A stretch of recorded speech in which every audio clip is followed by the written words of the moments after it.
still early in the development of the story regarding the slaying of Charlie Kirk. We do know a few things that are starting to roll out that are being confirmed. It's going to take a while before we've all got all good information. People are always going to doubt some of the information anyway.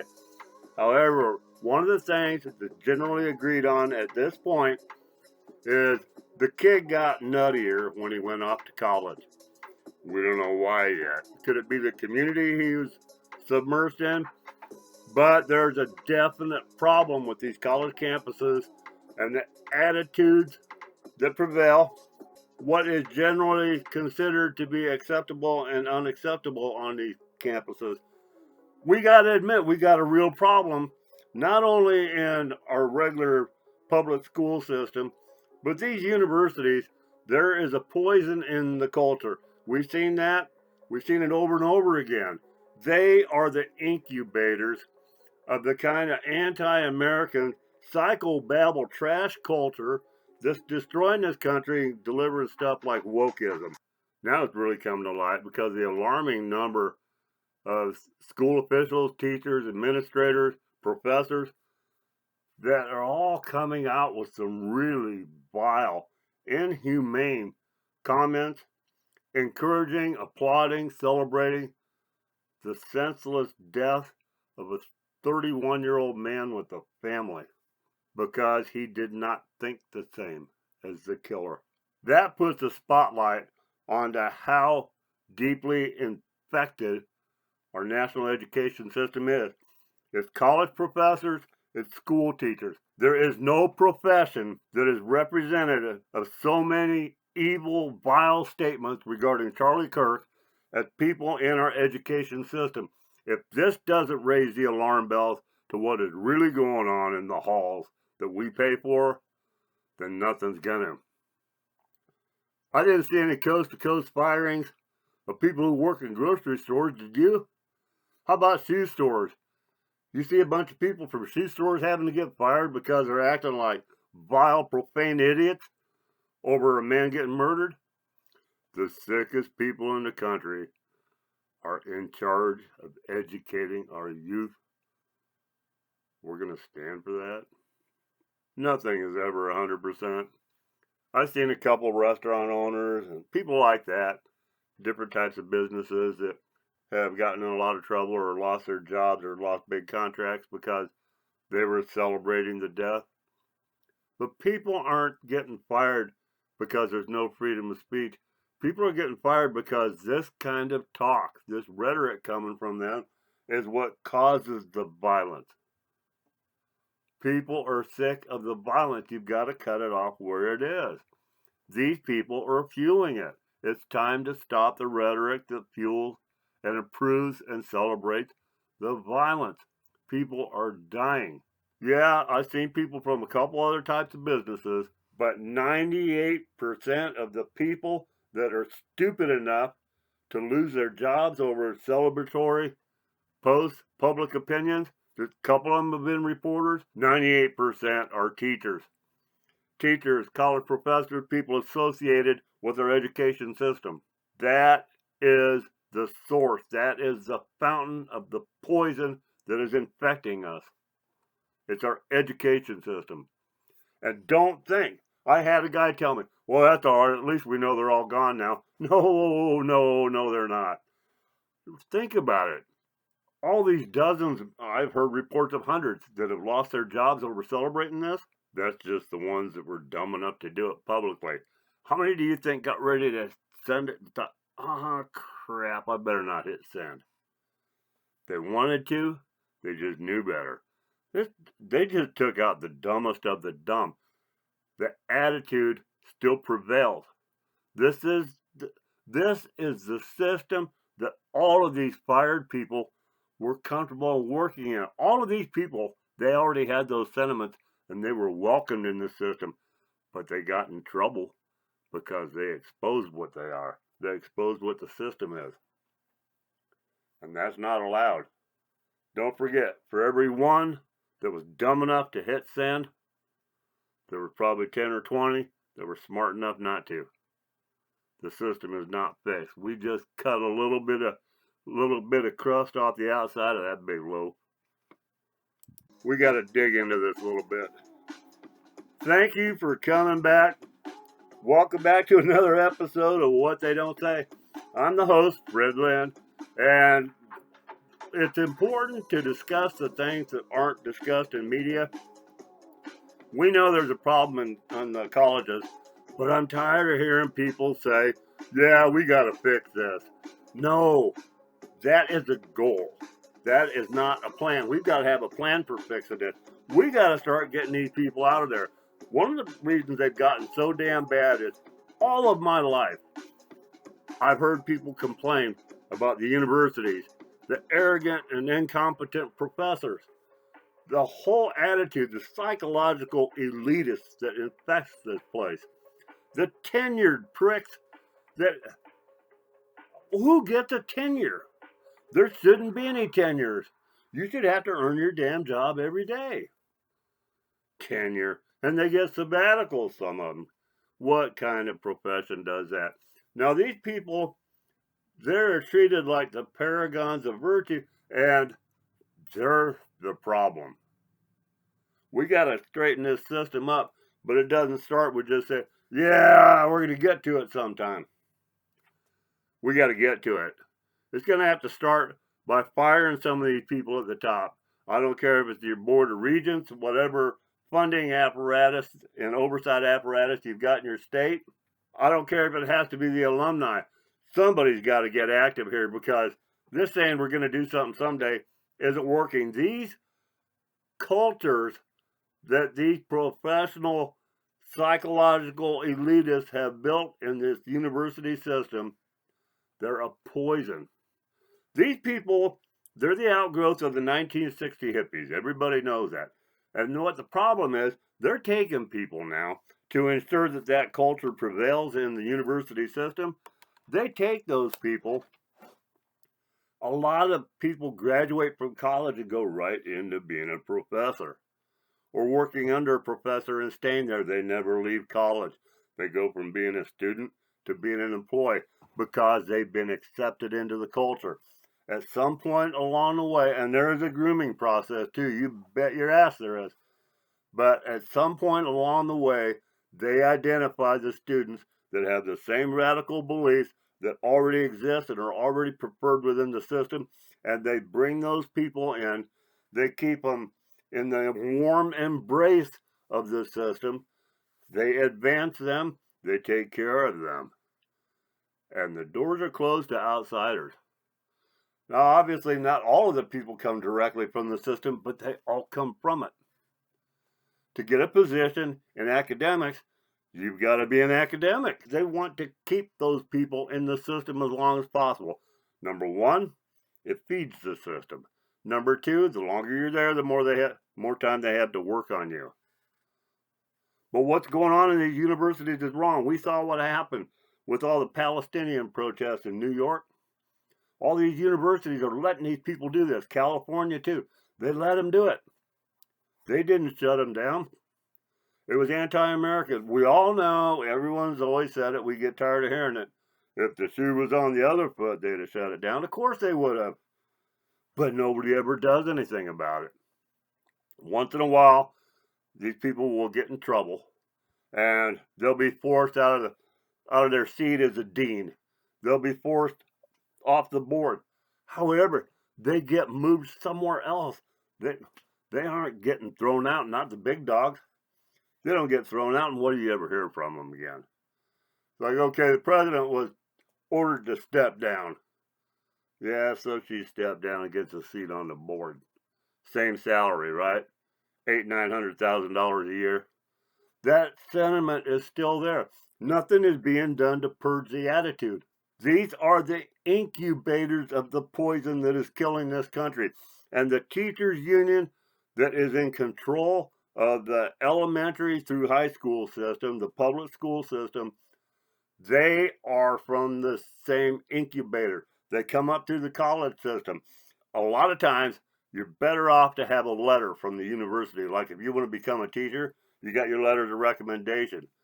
There you go. That secures the liberal supply chain, doesn't it? The left-wingers. Well, this left-winger recommends this guy, so he must be a left-winger. Good, we're not going to have any of those friggin' MAGA patriot types in here. From the bottom to the top, the deck is stacked because these people have taken it over, and the right-wing America, all through the boomer era, has just accepted it as gospel law. It's a done deal. As Obama used to say, this is settled law. Well, hell no, it isn't, because we're still paying for it.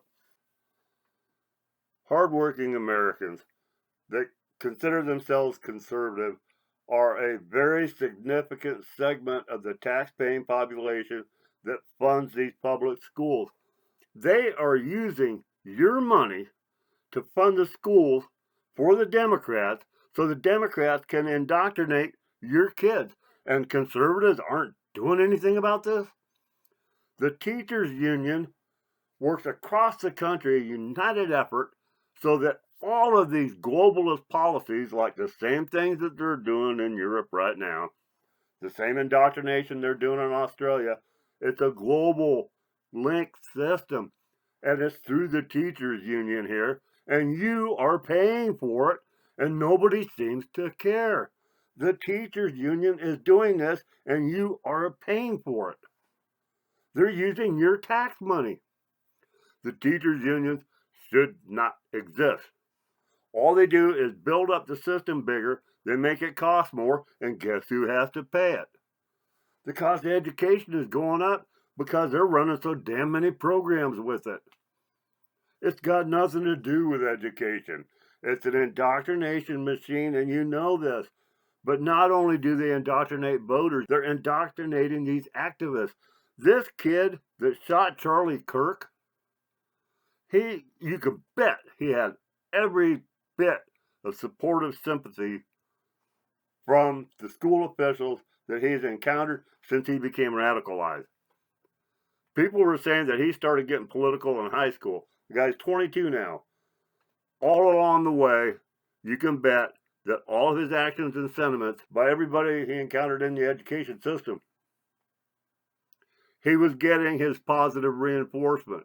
When he was at school complaining about his Republican parents, their God, you know that school is going to support him being opposed to that.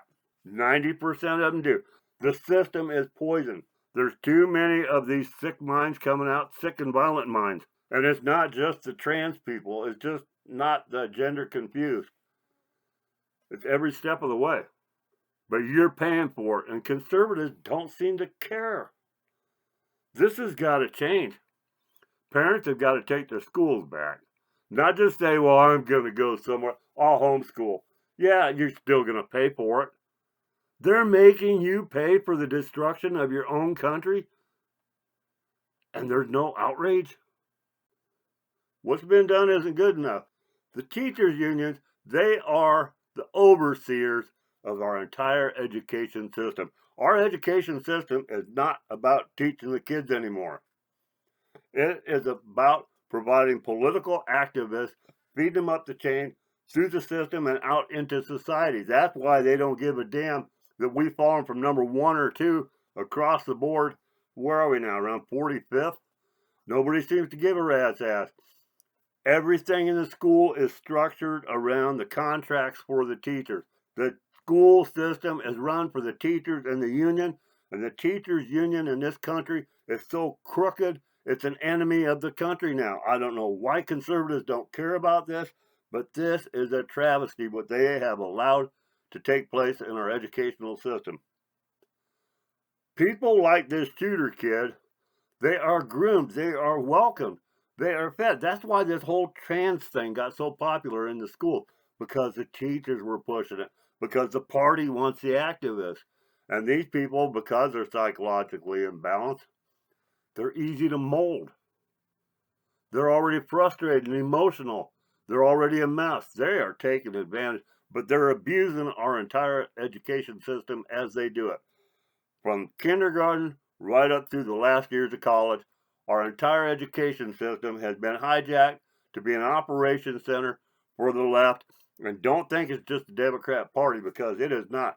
These people now, if you watch the protests, the same protests, including Antifa, are taking place in Europe right now that are taking place here in Australia. You got it in Ireland, you got it in England, you've got it in France, you got it in Germany. It's all over, but it's just the West. Many times in many of my videos, I've already tried to explain, it's not just about American politics. The shooting of Kirk is tied into this. They want America ungovernable under Trump because he is accomplishing their destruction at this moment. He has set them back years. They need America to be ungovernable. If it is ungovernable, they think the people will beg for a system that is governable, and that's when they step in. And I'll bet you they've already got all the paperwork done. They need America to be ungovernable. It's just like strip out the inside of the house before you remodel. That's what they're trying to do. And it starts in the school system with the indoctrination of kids from diapers to degrees. That's what they're doing. For God's sakes, people. We've got to clean up this education system, and it cannot be done without parents complaining to the universities and starting that pressure there. Put some organizations together. But first and foremost, we have to dismantle the American Public School Teachers Unions. We cannot have these unions. They have a lot of protests where they'll have a protest at the school, and the kids are out there. They'll say, students walked out today. Bullshit. You don't get 6th grade, 10th grade students walking out of class because they're so mad about a political issue that the left is upset about. It's the teachers organizing this stuff. They don't have a right to take your kids out of class and poison their minds with this shit. And do not think for a minute that these people are going to be fair in the class. They're going to have their nuanced jabs at Trump. They're going to have their nuanced jabs at the Patriots. Again, it's the psychological elitists. They think they know better. They are not going to shut up. They're poisoning your kids, even if it's not blatant. The subtle kind is just as bad because they influence these kids. So when this adult teacher with many years experience in grooming kids is in the classroom all alone with about 20 or 30 of them, and he gets the opportunity to bring up the subject of something woke. You know, the transgender stuff, the gay issues, whatever. You know, even a discussion of government, they can make a nuanced comment against the president, against Christianity. They can say something in support of these trannies in 30 seconds. It doesn't have to be in the curriculum. It's their attitude. They can sway. That's their job. They go to college to learn how to sway the minds of a child. And they're doing it for the wrong reasons. You can bet anybody in there that's acting a little gay, anybody that hints around that they're buying into this transgender stuff, they're going to get the encouragement from school. And anybody that resists this, and I've had my own experience with my own kids in school, if they try to resist, there's repercussions. I had to spend way too much time at the school, believe me, but I did it. It worked too. But that's what happens. So this transgender, they get in there, they're already messed up, and they got the teachers supporting them, everyone's hugging them, telling, well, we know that they hate you, they want you dead. Listen to their commentators, listen to Charlie Kirk, they want you dead, but we value you. We value you. You're just trying to be yourself. Don't worry about what your parents say. We're going to help you. My God, you've already got a weak, troubled mind, and this is what they're doing with them. They are creating these psychotics. It's the same way that the old guys, the old man of the mountain in early days of Iran up in the Elburz Mountains invented the assassins in the first place. They call them Hashashans. They'd get the young kids, and they would influence their minds, and they could send them out to do whatever they wanted. Well, now they don't have to actually send them out because they get inspired. I mean, hell, don't forget, this kid was an addict to the Call of Duty and war games, video games. The seed's already there. They nurture it, they fertilize it. They are the adult in the room. They read the reaction of the kids. They develop their spiel over the years. Just like whatever job you do, you get experience, you get better, you repeat the things that work for you. That's what they're doing. That's what they do with their recruitment. That's why so many kids get poisoned when they're in college. They get their heads poisoned. But the universities are not disciplining these people because the people at the top in the universities feel the exact same way. This has got to be broken up. You have to start somewhere. The thing that will help the most right off the bat and get the ball rolling is to dismantle the teachers' unions. They're anti-American. It's got to end. They've destroyed our school system. Kids are winding up dumber today than at any time in American history because this system that developed under the baby boomers. Okay, that's fine. It happened. Learn from it and destroy it. Take it apart. We really got to work on this. These universities are turning out poison minds. They're taking the most vulnerable people in our society. They spot them. They groom them as activists. And what they wind up with is Frankensteins that they can't control or they don't care to control. Now one of them goes out and shoots Charlie Kirk. This is a product of our educational system. If America can't fix that, we don't deserve it to have our own country. We got to get this right, my friends. If we do, then maybe God will continue to bless this great country of ours. Thanks for listening.